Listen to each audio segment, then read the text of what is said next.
दोस्तों, जब आपके साथ ऑनलाइन मनी फ्रॉड हो जाता है, किसी भी प्रकार का फोन पे, गूगल पे, किसी भी प्रकार का यदि आपके साथ फ्रॉड होता है, तो दोस्तों क्या 1930 पर साइबर क्राइम को रिपोर्ट करने पे आपका पैसा है वो आपको वापस मिल सकता है? तो दोस्तों मैं आपको बता देता हूं कि जी हाँ दोस्तों, क्योंकि दोस्तों काफी लोगों ने मेरे पास कमेंट किया है। मैंने एक वीडियो बनाया था उस पर लेकर, क्योंकि काफी लोगों के साथ ऐसा फ्रॉड हो जाता है। चाहे इस फ्रॉड है किसी भी प्रकार का होता है, यदि आप 1930 पर या फिर साइबर क्राइम को रिपोर्ट करते हैं तो आपका जो पैसा है वो आपको मिलता है दोस्तों। जी हाँ दोस्तों, क्योंकि दोस्तों उसकी कुछ टर्म एंड कंडीशन होती है, क्योंकि काफी लोगों ने मेरे पास कमेंट किया है। मैंने एक वीडियो बनाया था उसको लेकर, तो इस प्रकार से काफी लोगों ने मेरे पास कमेंट किया है दोस्तों। तो दोस्तों यदि आपके साथ किसी भी प्रकार का फ्रॉड हो जाता है और आप 1930 पर कॉल करते हैं, तो दोस्तों आपको ऐसा क्या करना चाहिए ताकि आपको जो आपका पैसा है, जितने भी आपका पैसे फ्रॉड हुआ है, वो आपको मिल सके दोस्तों। दोस्तों वही जानकारी आज मैं आपको दोबारा बताने वाला हूं कि किस प्रकार से आपके साथ जैसे ही फ्रॉड होता है तो आपको 1930 पर कॉल करना है और कैसे आपको साइबर क्राइम को रिपोर्ट करनी है दोस्तों। तो दोस्तों मैं हूं रामकेश सैनी और आप देख रहे हैं आरएस टेक न्यूज। दोस्तों अभी तक आपने मेरे चैनल को सब्सक्राइब नहीं किया है तो ऐसी और जानकारी के लिए आप हमारे चैनल को सब्सक्राइब कर सकते हैं। अब दोस्तों मैं आपको बता देता हूं कि आपको क्या करना है। जैसे ही आपके साथ किसी भी प्रकार का ऑनलाइन फ्रॉड होता है, मनी फ्रॉड होता है, तो वो पैसा है वो आपको वापस लेने के लिए कुछ प्रोसेस होते हैं, वो आपको जानने जरूरी है दोस्तों। पहले तो आपको ये चीजें जानना जरूरी है कि आपका पैसा है, यदि किसी भी प्रकार से आपके साथ फ्रॉड हो गया, गूगल पे से हो गया, पेटीएम से हो गया या फिर बैंक अकाउंट से हो गया, तो दोस्तों वो आपको पता करना है कि वो पैसा है वो आपको किस माध्यम से हुआ है दोस्तों। तो दोस्तों वो पता हो जाने के बाद में दोस्तों आपको एक काम करना है। यदि जैसे ही आपके साथ फ्रॉड हो जाता है तो आपको वेट नहीं करना है दोस्तों। जी हाँ दोस्तों, जैसे ही आपके साथ फ्रॉड हो जाता है तो आपको तुरंत 1930 पर कॉल करना है दोस्तों। आपको 5 मिनट भी लेट नहीं होना है दोस्तों, क्योंकि दोस्तों आपको जब पता चल जाए कि आपके साथ फ्रॉड हो गया तो आपको तुरंत ये काम करना है दोस्तों। अब दोस्तों कभी कभी बार क्या होता है कि काफी लोग हैं मेरे इस वीडियो पर कमेंट कर रहे थे कि मैंने 1930 पर भी कॉल किया है और मैंने साइबर क्राइम को रिपोर्ट भी किया है, मैंने बैंक को संपर्क भी किया है दोस्तों। उन लोगों के साथ तब क्या होता है कि वो लोग हैं जो साइबर क्राइम को जो रिपोर्ट करते हैं, जैसे ही उनके पास आज फ्रॉड हुआ और वो 1 महीने बाद में है जो इस वीडियो को देखते हैं या फिर कहीं और वीडियो देखते हैं और फिर उसके बाद में है जो वो ये काम करते हैं, साइबर क्राइम 1930 पर रिपोर्ट करते हैं और साइबर क्राइम को रिपोर्ट करते हैं दोस्तों। तो दोस्तों उस कंडीशन में क्या हो जाता है, उस कंडीशन में भी आपको पैसा मिलेगा, लेकिन दोस्तों उस कंडीशन में आपको 10 या 20% चांस रहते हैं कि आपका पैसा है वो आपको वापस मिल जाए दोस्तों। जी हाँ दोस्तों, तो दोस्तों आपको सर्वप्रथम यदि आपके पास किसी भी प्रकार का फ्रॉड हो जाता है तो आपको जो भी काम करना है वो तुरंत करना है दोस्तों। तो जैसे ही आप तुरंत ये काम करते हो तो दोस्तों इसका प्रोसेस मैं आपको बता देता हूं कि किस प्रकार से यदि आप जल्दी साइबर क्राइम को रिपोर्ट करोगे तो आपको जल्दी अपना पैसा है वो 90% चांस हो जाते हैं कि आपको आप जो पैसा है वो ऑनलाइन फ्रॉड हुआ था, जितने भी पैसे का फ्रॉड हुआ था वो आपको तुरंत वापस मिल सकता है दोस्तों।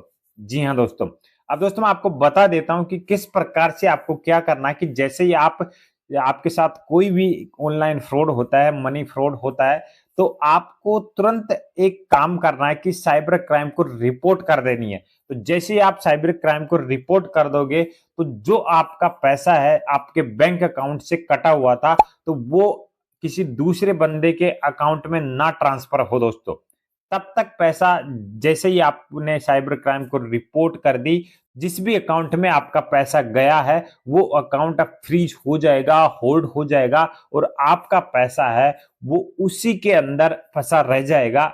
ना ही तो वो फ्रॉडर निकाल सकता आपके पैसे को, ना ही कोई और निकाल सकता दोस्तों, क्योंकि साइबर क्राइम के पास वो पावर होती है कि जैसे ही आपका पैसा किसी भी बैंक अकाउंट के अंदर चला जाता है तो आप उस पर रिपोर्ट करते हैं कि ये पैसा मेरा है और इस प्रकार से मेरे साथ फ्रॉड हो गया, तो आपको ये काम कर लेना है दोस्तों।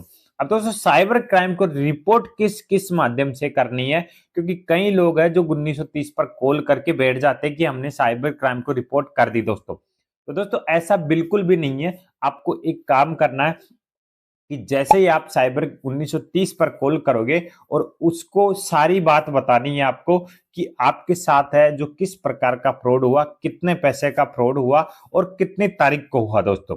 और दोस्तों जो आपके साथ जितना भी फ्रॉड हुआ उसके स्क्रीनशॉट आपके पास उपलब्ध होंगे कि जैसे ही आपके बैंक अकाउंट से पैसा कटता है तो आपका जो ट्रांजैक्शन आईडी है वो सारी चीजें आपके पास होनी चाहिए दोस्तों।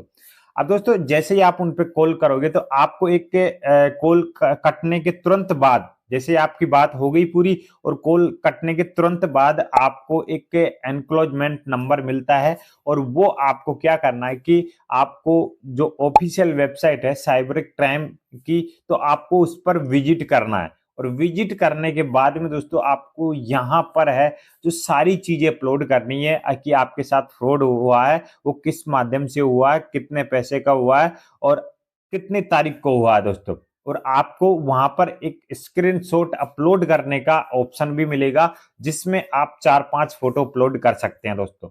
तो इस प्रकार से वहां पर वो काम करना जरूरी है, क्योंकि कई लोग हैं जो कमेंट कर रहे हैं कि मैंने तो सारा काम कर दिया, मैंने साइबर क्राइम को रिपोर्ट भी कर दी, मैंने 1930 पे कॉल भी कर दिया और अभी तक मेरा कुछ नहीं हुआ दोस्तों। क्योंकि दोस्तों आपको जो भी काम करना है वो पूरा करना है, क्योंकि आधा अधूरा काम करने से आपको जो आपका पैसा है वो नहीं मिलने वाला दोस्तों। तो दोस्तों मैंने आपको बता दिया कि आपको इस प्रकार से ये काम करना है जब आपकी साइबर क्राइम पे रिपोर्ट होती है दोस्तों।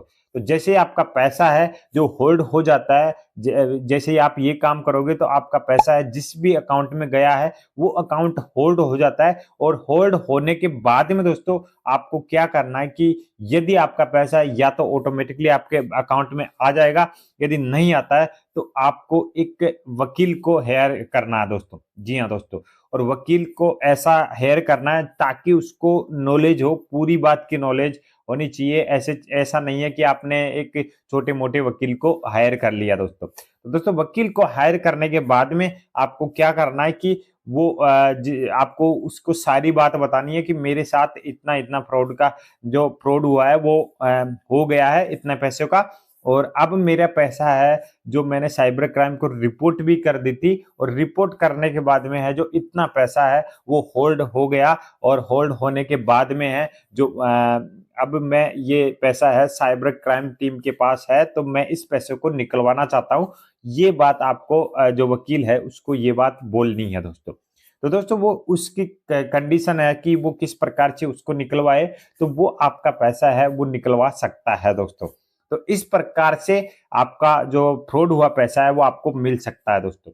और दोस्तों दूसरी कंडीशन क्या हो जाती है कि यदि आपका 1 महीने बाद में है जो आप किसी को रिपोर्ट करते हैं साइबर क्राइम को, आपका जो फ्रॉड है वो 1 महीने पहले हो चुका है और 1 महीने बाद में या फिर 3 दिन के बाद में, दोस्तों टाइम रहता है उनका कि 72 घंटे के अंदर अंदर आपको ये काम करना है दोस्तों। क्योंकि 72 घंटे से पहले भी ट्रांसफर कर लेते हैं जो फ्रॉडर होते हैं, उन पैसों को 72 घंटे के अंदर पहले भी ट्रांसफर कर लेते हैं। तो उस कंडीशन में क्या होता है कि यदि आपका जो पैसा है उस बैंक अकाउंट से निकल जाता है तो आपको जो पैसा है वो मिलने के बहुत कम चांस हो जाते हैं दोस्तों। क्योंकि दोस्तों जब आपका पैसा मिलता है यदि आपने रिपोर्ट जरूर करनी है, आप ये सोचो कि हमारा पैसा तो निकल गया, होल्ड नहीं हुआ तो ये हम रिपोर्ट ही ना करें दोस्तों। तो रिपोर्ट करना जरूरी है। कभी कभी बार क्या होता है कि जितना भी पैसा है उसने फ्रॉड किया है तो एक ना एक दिन है वो पकड़ा जाएगा और पकड़ा जाने के बाद में है जितना भी आपका पैसा है उसके पास रहेगा और जितना भी पैसा है किसी और बंदे के पास भी है। तो यदि आपने रिपोर्ट की होगी तो रिपोर्ट के आधार पर जितना भी जो फ्रॉडर है उसके पास से मिलेगा पैसा तो वो आपके पास भी आ सकता है दोस्तों। तो इस प्रकार से आपको ये काम करना है। आधी अधूरी जानकारी आपको बिल्कुल भी नहीं करनी है दोस्तों। 1930 पर कॉल ही नहीं करना है, आपको साइबर क्राइम की ऑफिशियल वेबसाइट पर जाकर डॉक्यूमेंट भी अपलोड करने हैं और सारा काम ये करना है दोस्तों। तो दोस्तों वीडियो में जो जानकारी दी है आपको अच्छी लगी होगी तो वीडियो को लाइक करके जाना। Thank you. जय हिंद, जय भारत।